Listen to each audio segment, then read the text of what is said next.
मैं मेरे आराध्य श्री लक्ष्मी नारायण को कोटि कोटि प्रणाम करती हूँ। मैं उनको कोटि कोटि नमस्कार करती हूँ। लोगों का ये सवाल रहता है कि मैं जितनी ज़्यादा पूजा करती हूँ, जितनी ज़्यादा भक्ति भावना करती हूँ भगवान से, उतना ही दुख मुझे क्यों मिलता है, मुझे क्यों अपने जीवन में रोना पड़ रहा है। तो दोस्तों मैं बता दूं, हर एक दुख के पीछे एक कारण छिपा होता है और भगवान जो भी करता है वो बहुत अच्छा करता है। वीडियो में आप लोग प्लीज़ मेरे कंटिन्यू बने रहिए, क्योंकि आप वीडियो में कंटिन्यू बने रहेंगे तो आपके ये दिल में भगवान के लिए श्रद्धा भावना और भी ज़्यादा बढ़ जाएगी, क्योंकि भगवान हमेशा ही अच्छा करता है, अच्छे व्यक्तियों के साथ हमेशा ही अच्छा होता है। यदि भगवान किसी कारणवश हम लोगों को दुख दे भी रहे हैं तो उसके पीछे बहुत ही बड़ा कारण छिपा होता है। तो आइए दोस्तों, आज मैं ले चलती हूँ आप लोगों को द्वापर युग में, ये जब भगवान कृष्ण और अर्जुन के बीच संवाद चल रहा था। लेकिन उससे पहले दोस्तों प्लीज़, यदि आप लोग मेरे चैनल पर नए हो तो मेरे चैनल को सब्सक्राइब कर लो, वीडियो को लाइक कर दो और कमेंट बॉक्स में एक प्यारा सा कमेंट कर दो। यही सवाल द्वापर युग में भगवान श्री कृष्ण ने अर्जुन से पूछा था कि हे माधव, वो आपकी जितनी जो भी पूजा आराधना करते हैं, आखिरकार वो इतना दुख क्यों अपने जीवन में पाते हैं? आखिर इसका क्या कारण है कि आपके चरणों में लीन रहने के बावजूद भी आपका भक्त ज़्यादा रोता है, ज़्यादा परेशान रहता है, ऐसा क्यों? तो भगवान श्री कृष्ण अर्जुन की इस बात को सुनकर बहुत ही मन ही मन मुस्कुराए और अर्जुन को एक घने जंगल में लेके गए। जंगल में बहुत ही महाज्ञानी गुरुदेव रहते थे। उनको आने वाले समय में जो भी होना था वो उनको ज्ञात हो जाता था, और इसके साथ यहाँ तक कि मनुष्य अपने पिछले जन्म में कौन था उसका भी ज्ञान था। उसके साथ उनके दो शिष्य थे। जो एक शिष्य जो था वो बहुत ही गंदे आचरण करता था, जितनी भी बुरी प्रवृत्तियाँ थी, ये चोरी डकैती, ये मांस मदिरा आदि का सभी का सेवन करता था और वह गंदे लोगों के साथ आचरण भी करता था। इसके साथ ही जो उनका दूसरा शिष्य था वो बहुत ही हमेशा प्रभु भजन में लीन रहता था। एक दिन गुरुदेव की जिज्ञासा हुई कि क्यों ना अपने दोनों शिष्यों की ही परीक्षा ली जाए। तो गुरुदेव ने अपने दोनों शिष्यों को ही अपने आश्रम में बुलाया और बोले, ये आज आश्रम में भोजन पकाने के लिए लकड़ी पर्याप्त नहीं है, तो तुम दोनों ही जंगल को जाओ और भोजन के लिए लकड़ी इकट्ठा करके लाओ। दोनों ही शिष्य अपने गुरुदेव की आज्ञा पाकर जंगल में चले गए और लकड़ी इकट्ठी करने लगे। अचानक से जो शिष्य बहुत ही अच्छे आचरण करता था उसकी उंगली कट गई, और जो शिष्य गंदे कार्य बुरी प्रवृत्तियों का सेवन करता था उसको एक धन से भरी हुई पोटली मिली। जैसे ही धन से भरी हुई पोटली उस शिष्य को मिली, उस शिष्य ने लकड़ी तो वहीं छोड़ दी और गुरुदेव के आश्रम में आ पहुंचा। और वहीं जो जिसकी शिष्य की उंगली कट गई थी वो सारा दिन जंगल में लकड़ी इकट्ठा करता रहा। लेकिन अचानक से आदिवासियों के काफिले ने उसके ऊपर आक्रमण कर लिया और उसको बंदी बनाकर अपने काफिले में ले गए। आदिवासियों के काफिले ने उसको बहुत ही अच्छी तरह से खिलाया पिलाया और उसका पूजन वगैरह किया, क्योंकि उस दिन वहाँ पे बलि चढ़ाने का प्रावधान था। जैसे ही उसको बलि चढ़ाने के लिए उसको तैयार किया गया, उसकी सारे शरीर की ही देखरेख की गई। अचानक से तूफान आ गया। तो तूफान आने के साथ साथ उस शिष्य को कैसे भी मौका मिला, वो शिष्य वहाँ से भाग निकला और गुरुदेव की आश्रम में आकर उसने सारे जंगल का वाकया गुरुदेव को सुनाया।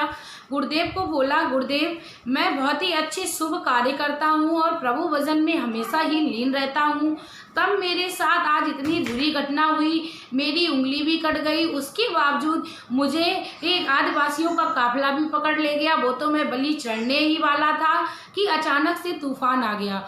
और जो गंदे गंदे आचरण करता है, सारे सुखों को भोग रहा है, उसको आज धन से भरी हुई पोटली भी मिली।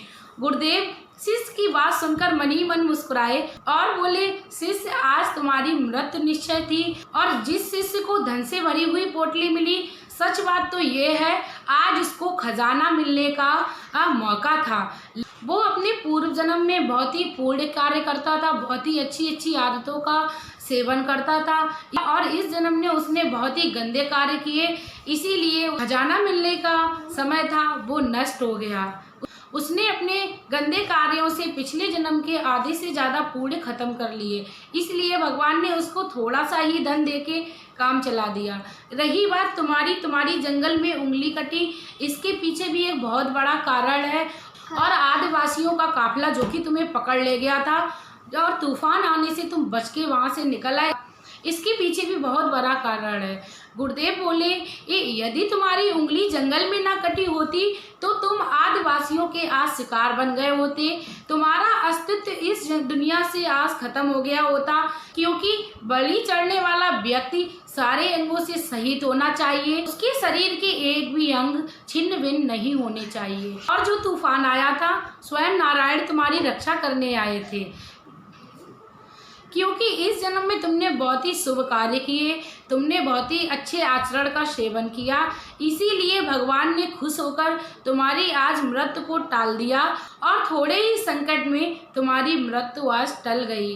तो दोस्तों, इस कहानी का सार यही निकला, यदि कोई गंदे आचरण करने वाला व्यक्ति सुखी है तो उसका सुख कुछ ही समय के लिए है, जीवन भर में उसको कभी भी सुख नहीं मिलने वाला है। जिसने गलत तरीके से धन को हासिल किया है या गलत तरीके से सुखों को भोग रहा है, और जो व्यक्ति हमेशा भगवान के चरणों में लीन रह के अपने जीवन को बिताता है, तो उसका बड़े से बड़ा संकट, बड़े से बड़े तूफान और संकट काट कर भगवान बहुत ही छोटे रूप में परिवर्तित करके उसका जीवन यापन बहुत ही सुखमय बना देते हैं, बहुत ही उत्तम बना देते हैं।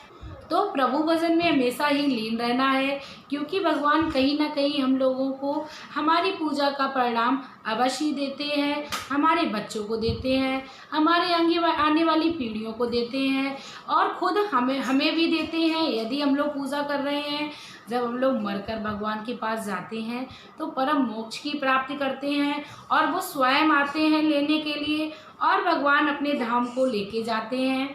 तो शुभ कार्य करने हैं दोस्तों। यदि हमारे जीवन में बड़े बड़े दुख आ जाएं, तूफान आ जाएं, तब भी हमें भगवान के लिए श्रद्धा भावना अपनी नहीं डगमगानी है, और अपने शुभ कर्मों को करते हुए अपने आप से बस एक ही बात कहनी है। क्या कहनी है? क्यों घबराए मन, मेरा तो श्याम से नाता है। क्यों घबराए मन, मेरा तो श्याम से नाता है। जी हाँ दोस्तों, जब हम लोगों से भगवान से प्रेम करने लगते हैं, भगवान से अपनी सारे अच्छे बुरे एक कर्म की बात करते हैं, अकेले में जब हम उनसे बड़बड़ाते हैं, तो इसका मतलब भगवान ने भी हम लोगों ने जो उनके साथ रिश्ता बनाया है उसको स्वीकार किया है। जब हम अकेले में रोते हैं, हमारे आंखों से आंसू निकलते हैं, इसका ये संकेत होता है कि प्रभु हमारे साथ हैं और प्रभु हम लोगों को देख रहे हैं। इसीलिए हम लोगों को कभी भी घबराना नहीं चाहिए, कभी भी परेशान नहीं होना चाहिए, भगवान का हमेशा ही आचरण करना चाहिए। भगवान यदि हम लोगों को दुख दे रहा है तो बहुत ही इसके पीछे बड़ा कारण छुपा होता है। कभी भी भगवान से हम लोगों को वो दुखी या गुस्सा नहीं होना चाहिए। भगवान श्री कृष्ण ने जब ये वाकया अर्जुन को दिखाया तो अर्जुन के सवाल का जवाब मिल गया।